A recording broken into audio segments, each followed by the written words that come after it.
Here is my audience on Skype and my boyfriend.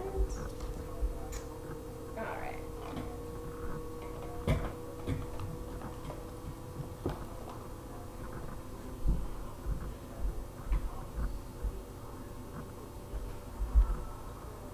In 1948, we see the all-white Afrikaner National Party come to power in South Africa, and with it the legislation known as apartheid.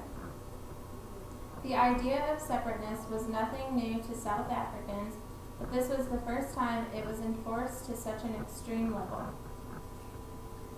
Not only did the Afrikaner government want to separate whites and blacks, they also sought to separate various non-whites as well.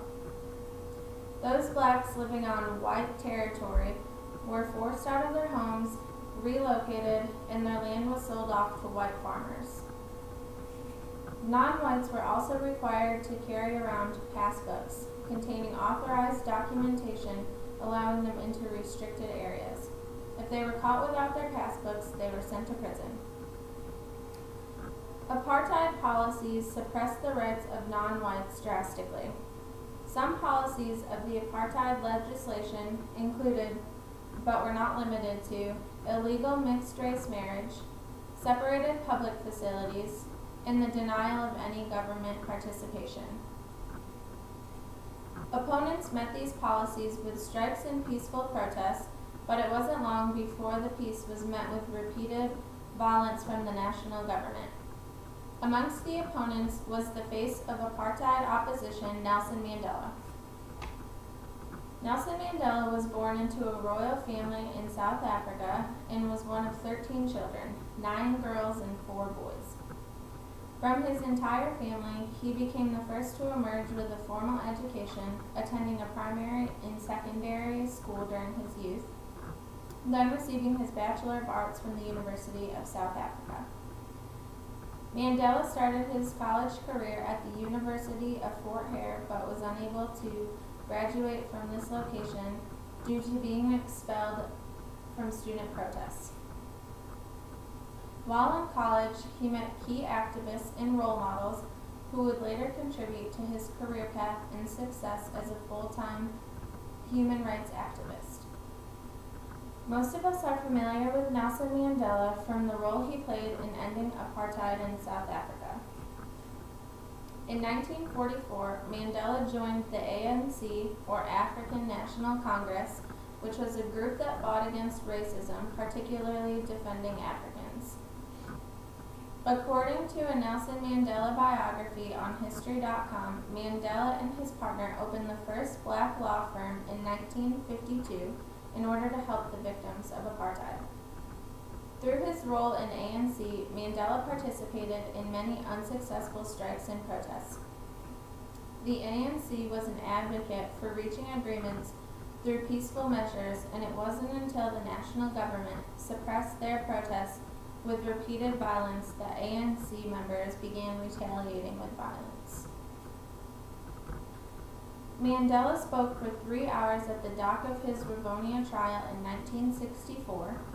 He explained his involvement in various protest groups, their intentions, and justification for their actions.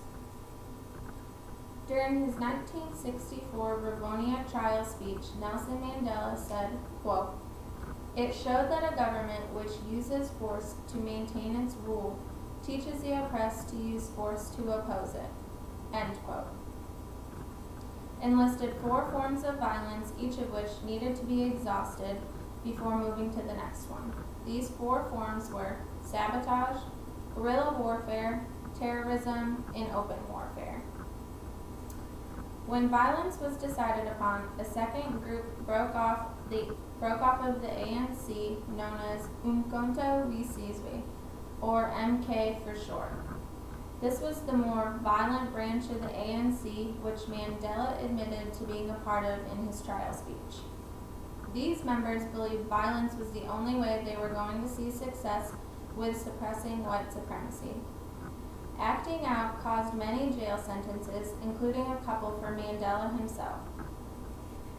At the time he gave the Rivonia trial speech, he was currently serving a 5-year prison term for his involvement in the 1961 election.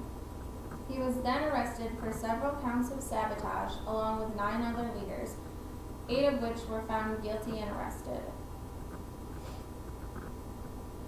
Mandela would serve the next 27 years of his life in prison. During his sentence, he remained an iconic leader, finished his law degree, and wrote a book, smuggling out pieces that would later be published after his release.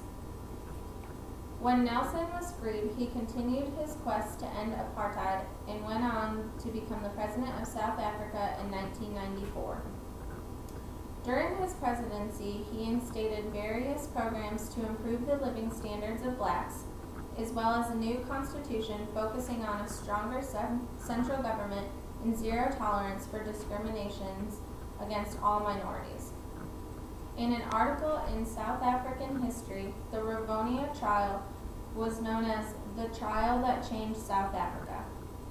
Mandela's portion of this trial was especially significant because he brought attention to the real problems with the South African government.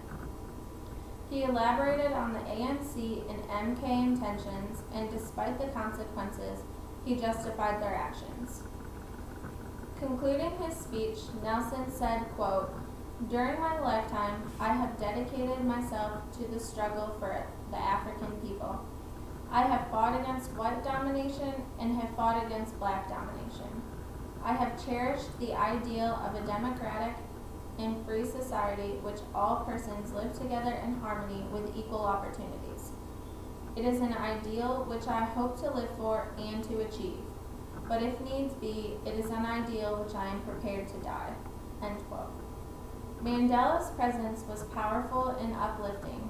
He was passionate about the fight for his people and was willing to risk his own life to make their lives better. He showed us that if you fight hard enough, your goals will be attained. Nelson's story is inspiring, and he left this world knowing his direct role in the fight for human rights had become a success.